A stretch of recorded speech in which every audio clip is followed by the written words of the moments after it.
We're, of course, here today to talk about the Independent Football Regulator, which will officially be in place from tomorrow. And we as football fans will be very intrigued to see how it goes. So to kick things off, can you explain for everyone listening what the Independent Football Regulator actually is and what it's hoping to achieve?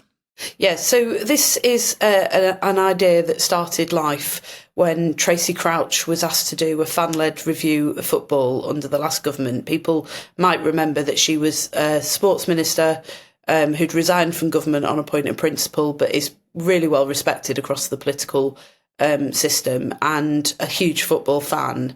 And it was in response to issues that so many clubs, the length and breadth of the country, had, particularly Bury, but also my club at Wigan Athletic and many others. Bad owners, poor financial management, clubs on the brink of collapse, and in Bury's case did collapse. And this had been going on in plain sight for far too long. And so she concluded that we needed new laws that would create a football regulator, very light touch, who would be able to intervene to make sure that people who were buying football clubs had their best interests at heart, acted as their custodians, handing them on in better shape to the generations that followed, and to make sure that if concerns came to light while they owned the club, that they would be able to step in and, as a last resort, be able to remove those owners. We also threw in a whole series of things to that legislation around rights for fans, including clubs not changing their strip colours or selling off heritage assets without the involvement of fans. And taken together, it's about putting fans back at the heart of the game where they belong. So we passed those laws. We did it in a year, got them in place in July, and then we appointed David Cogan to be the first independent football regulator. And what's happening this week is that his powers are coming on stream. So from this week, he's going to have the ability to investigate owners where there are concerns about financial management and other issues, and work with them to try and resolve those issues. But as a last resort, if he can't and they won't, then he'll be able to remove those owners. So it's good week for fans, I think. Yeah, absolutely. You mentioned there that one of the powers as a last resort is to remove an unsuitable owner or to make them sell the club. But at what point does an owner become an unsuitable owner, and what does that actually mean? Yeah, so it's quite broad in terms of the Independent Football Regulator will be able to get involved where there are grounds for concern, and we haven't been prescriptive about that. If new information comes to light, for example, that the information that they gave about their finances were incorrect, if there's concerns about security issues, they'll be able to talk to HMLC, they'll be able to talk to the security services, anybody that they need to, they'll be able to go and investigate. So we deliberately weren't prescriptive about that. But what it will have to relate to is the principles set out in the legislation that we passed. So essentially, is the club financially sound, and is its heritage being protected and fans being involved in decisions? And if there's grounds for concern on that basis, they'll be able to use their discretion to get involved, investigate, and if necessary, take action. We've spoken, one club we've spoken about extensively is Sheffield Wednesday, who've had a lot of financial concerns, and we've spoken a lot about their former owner, Dejphon Chansiri, and he looked for a long time that the regulator would be the only way to get him out of the club before they went into administration. So if the regulator had been up and running from the start of his ownership, when would it have first acted? Well, there are other powers that come in stream in May, so that will be around new owners. So just to take that example, at the point at which the club was being bought, the Independent Football Regulator would get involved and make sure that the owner was fit and proper. As you'll know, there's the Premier League and the EFL currently operate that system, but we think this is much stronger because it's backed by the law of the land. It means that they can talk to whoever they need to in order to get the information that they need to. And they can also make sure that owners can't hide behind a complex ownership structure. So if they think that somebody's got significant influence over the club and is in fact in an ownership position, then they'll be able to investigate them. Then, in that hypothetical example, say the owners had passed that test, but then grounds for concern emerged and new information emerged, the regulator would have been able to get involved and potentially, in this case, avoid the club having to go into administration. I think there's a general view amongst the fans and the local MP, Clive Betts, who I speak to quite often at the moment, that administration was the least worst option for the club at the point at which that happened. But that is appalling, isn't it? That's the best option on the table is administration. And my heart really goes out to the Sheffield Wednesday fans, because in Wigan, this is quite similar to what happened to us. Players not being paid, HMRC not being paid. We were just days away from HMRC essentially pulling the plug when we managed to persuade the owners to sell to Mike Danson. So we want to avoid that sort of situation, and that's exactly what David Cogan, the Independent Football Regulator, will be able to do from now on. There are obviously some concerns that when it comes to fighting any potential legal battles, the regulator may have to deal with. The funding might not be there. Are you confident that the regulator will have the necessary resources to carry out those duties? Yeah, so as a government, it's not our job or my job to get involved in who should or shouldn't be owning football clubs. And we've been really clear that we're not going to do that. But I do envisage, and already have started to form, a very close relationship with the football regulator to make sure that he has everything that he needs in order to do the job that is set out in legislation. So, when he needs things, he will pick up the phone to me. We don't envisage this being a very expensive process, though, because sensibly what he's already said is that he would rather not have to intervene. He wants football to be able to come together and agree how to resolve issues like the financial flow through the game. He's already talking to Rick Parry and Richard Masters and others to make sure that happens. And he wants, when it comes to owners, he wants to take a really light touch, proportionate approach. So if there are concerns, the Independent Football Regulator will get involved and they'll talk to the owners and they'll try and work with the owners to resolve them. So we don't anticipate these being sort of protracted legal battles or issues, not least because there are lots of good owners around in football, and we want to make sure that buying a football club is still attractive for them, that there's not a very onerous process that they need to go through. So it's light touch, it's proportionate. It'll be work with rather than do to in the first instance. But obviously in these cases, like you've just seen unfold at Sheffield Wednesday, issues at Morecambe, issues at Wigan, issues at Bury, there has to be a final safeguard for fans, and that's what we've done. Does that mean the regulator is actually going to be more of a threat, the presence of him going to be the threat, rather than something that actually takes action? I don't know if you've had David Cogan on this show or not before, but he is quite a forceful character, and I think there's a sort of already what we're seeing because of that is quite a bit of movement in terms of parties willing to step up, get involved, speak to one another. I was really pleased that his appointment was really warmly welcomed by the Premier League, by the EFL, by fans groups. I'm quite new to football, as I've been the MP for Wigan for the last 15 years, so I've been around in politics for a long time, but I only really got very heavily involved in football when Wigan was in trouble. And I've been quite surprised by how political football is. It's far more political than politics.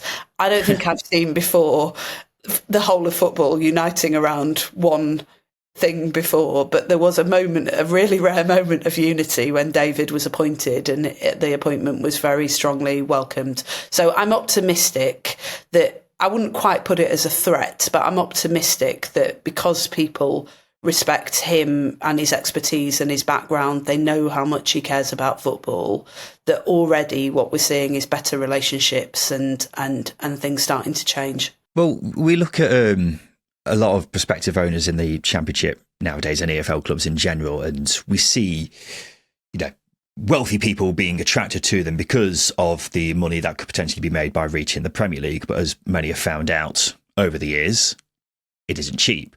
And we now have a situation where the vast majority of clubs in the Championship running at a loss as a result of that. At the end of the 21-22 season, 20 of the 24 Championship clubs had negative equity come at the end of the year. So does that not show that the entire structure of the EFL as a whole is completely unsustainable and needs to be really looked at? Well, I think it's the football pyramid, isn't it? That this is what Tracy Crouch said when she wrote the report off the back of the fan-led review, was that for the pyramid to really be strong and the Premier League to thrive, and the Premier League is, one of the best exports, one of the best things about this country, and a real sort of crown jewel when it comes to our country. But for it to survive and to thrive, there has to be strong foundations to that pyramid. And the problem that we've seen over a really long period of time is that, as you rightly said, Ryan, you've got clubs chasing success, spending large amounts of money that just aren't sustainable, which I think is inflating how much money people have to spend in order to compete for the best players. And you're also seeing a sort of stasis in the Premier League, that because essentially there's such a cliff edge when clubs fall out of the Premier League, you're seeing this problem of clubs then, the same clubs are always at the top of the Premier League and there's very little movement. And jeopardy is part of the joy of the game. It's part of the excitement of the game. So I share the view that others have expressed that is bad for football as a whole. And what we need to do is make sure that there is a decent financial flow through the whole game and avoid a sort of cliff edge situation. But as you'll know, there just hasn't been an agreement, particularly between the EFL and the Premier League, for a very long time about what that should be.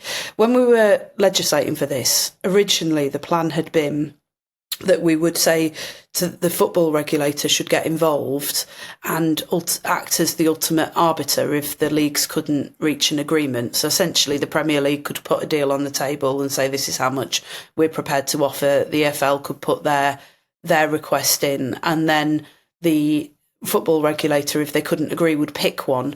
We decided during the course of passing those laws through Parliament, and particularly in the House of Lords, where there was quite a lively debate about this, that wasn't the right approach. And actually what we needed was the football regulator to be able to get involved early in a conversation and bring the sides closer together.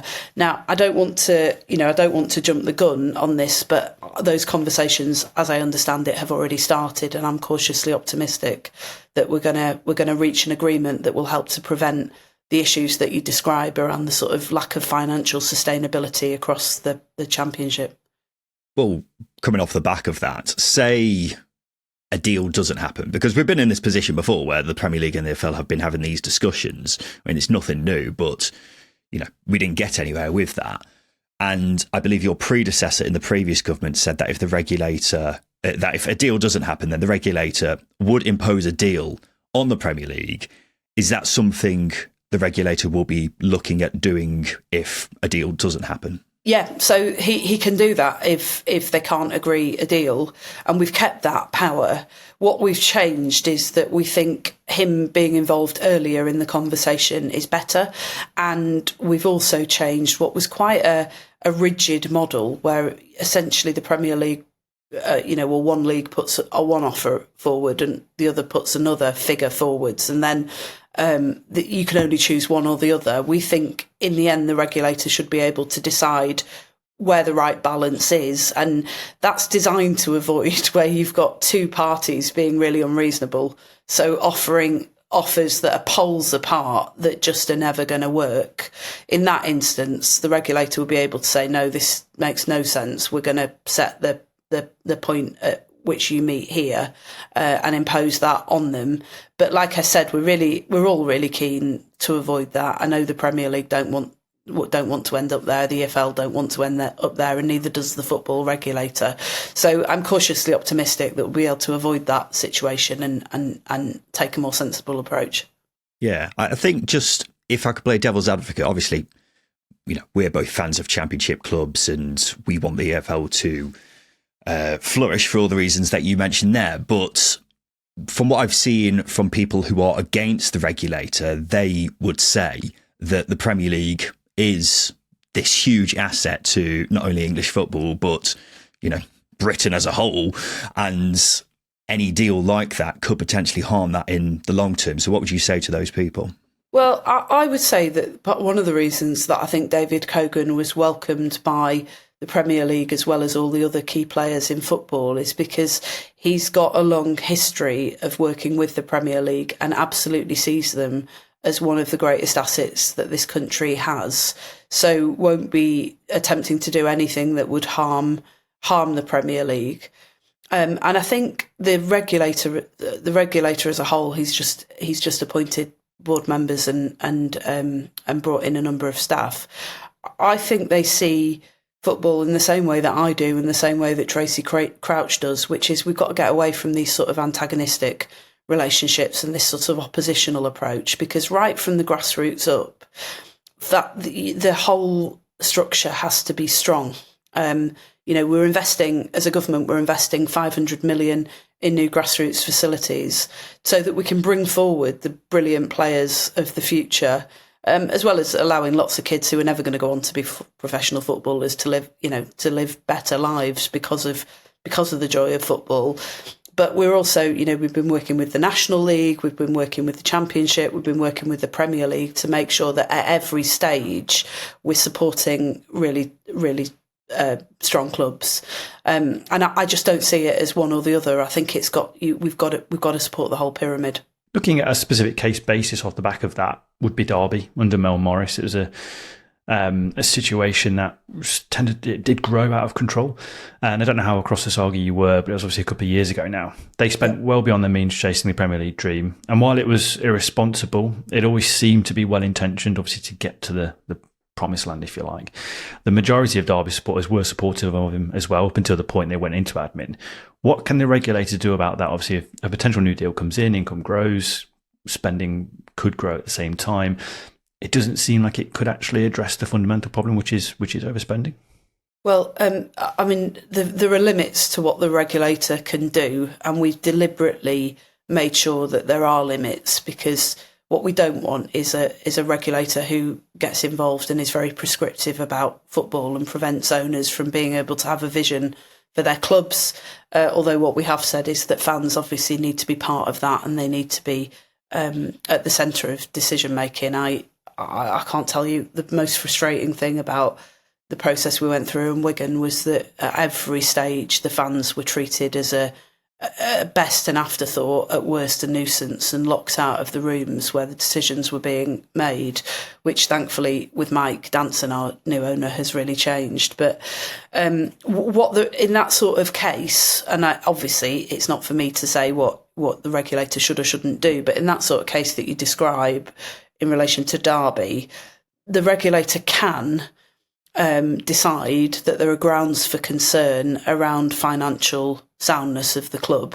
So if there were alarm bells ringing that the club was doing something that was threatening its financial viability, then in that instance the regulator could get involved and look into what was happening, and either work with the owners or ultimately take action to remove them. But I can't really envisage a situation in which an owner spending a lot of money on players is going to be a reason for the regulator to come in and try and remove that owner. We were very clear during the passage of the legislation in Parliament. This is a light touch regime, and the regulator is not going to be able to solve every challenge in football. But what they can do is make sure that we don't get to crisis point and make sure that fans are involved throughout the process. I think one thing that many Championship fans are concerned about, and have been for a long time, is ticket prices, because you've got some clubs in the Championship regularly charging more than £50 per adult for a game, which is an eye-watering amount, particularly in a cost of living crisis. So will the regulator be looking at doing something about that, whether it be capping ticket prices or any similar sort of measure? So the short answer to that is no, because we didn't believe that it was reasonable for the regulator to get intimately involved in decisions that individual clubs take. What the Act of Parliament that we passed does do, though, is make sure that fans are consulted as part of decision making. So it does tilt the balance of power back towards fans, which some clubs are already very good at, but there are others who really aren't and should be better. But this is sort of what the regulator's here for, isn't it? This sort of thing to stop fans being punished for their loyalty. Well, I strongly believe that fans are the reason that football is such an asset to this country. So I agree that it's important that fans are consulted. We've put that into the laws that we passed, is that there has to be a bigger role for fans within clubs. They have to be consulted on key decisions within the club. But what we don't want to do is stop owners being able to take decisions in the best interests of their clubs and make sure that those clubs can thrive. And if you get into a situation where you've got a heavy-handed system of regulation where owners are getting involved in every decision that a club is making, I think you not only choke that off, but you also deter people, good people, from coming in to buy football clubs. So we deliberately didn't do that. But obviously on the issue of ticket pricing, there are some things that I can do as the Secretary of State for Sport. The first is obviously that I talk to the Premier League, and particularly the Premier League, but also EFL clubs as well, quite regularly about the cost of football, and also issues like timing of football matches and television rights and so on. The other thing is that we, as well as putting 500 million into grassroots facilities, we're also putting 500 million behind bringing major tournaments here to the UK. So we've got the Euros coming up in 2028, which is exciting, and we're bidding for the Women's World Cup. I don't want to jump the gun on that because but we are the only bidder, so I'm hoping that we're going to get it.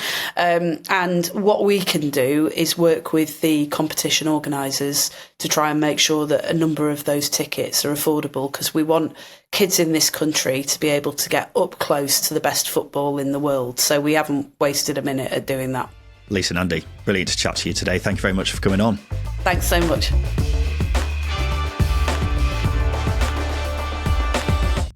So there we go, Justin. Lisa Nandy, what did you make of that chat? It was reassuring, I think. I think going into it and the regulator coming in, there was a little bit of scepticism from me as to what they can actually get involved with. But judging on what Lisa Nandy was saying, there are steps and processes that they can, just step in and stop clubs. And they're not there to, slam the fist and lay down the gauntlet as such. They're there as a bit of a presence. They're there as a bit of a light touch, as Lisa Nandy said, which I think should deter clubs from making some catastrophic decisions.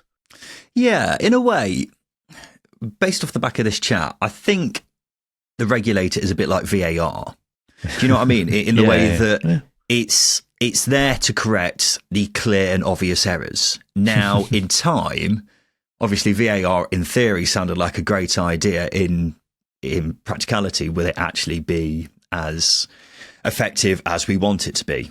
We'll see, won't we? But yeah, I mean, we are big supporters, aren't we, of there being more of an authority in English football that is actually acting in the interest of the supporters, because Lord knows that's not been at the forefront of football clubs' mind for a long time, and it's become quite obvious that football clubs can't govern themselves. Yeah. So there needs to be someone else who's in charge of that, whether it should be a regulator or whether it should be, the FA, for example, is another debate for another day. But the fact that the government is doing something for it, I'm all for.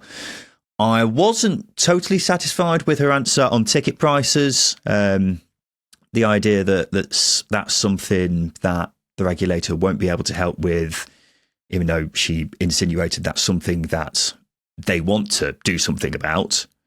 Yeah, I feel like that wasn't that wasn't a promising reply, considering that's something we hear from football fans all the time, how outrageous ticket prices are, particularly in the Championship, for games which aren't, let's put it bluntly, the most high profile. Do you know what I mean? So yeah. I'm not particularly happy about that, but when we're looking at other issues that the regulator is going to be having an impact on, yeah, that sounds good with me. Well, I think that this is something that I digested from that conversation, is the regulator is not there to make the decisions of these football clubs. It's there to take out bad decision making, but therefore it can't influence ticket pricing. It can't influence certain decisions at football clubs. I think that's the key thing. And also, I think this is the bigger picture here, is the regulator is there to put the fans at the forefront of football clubs.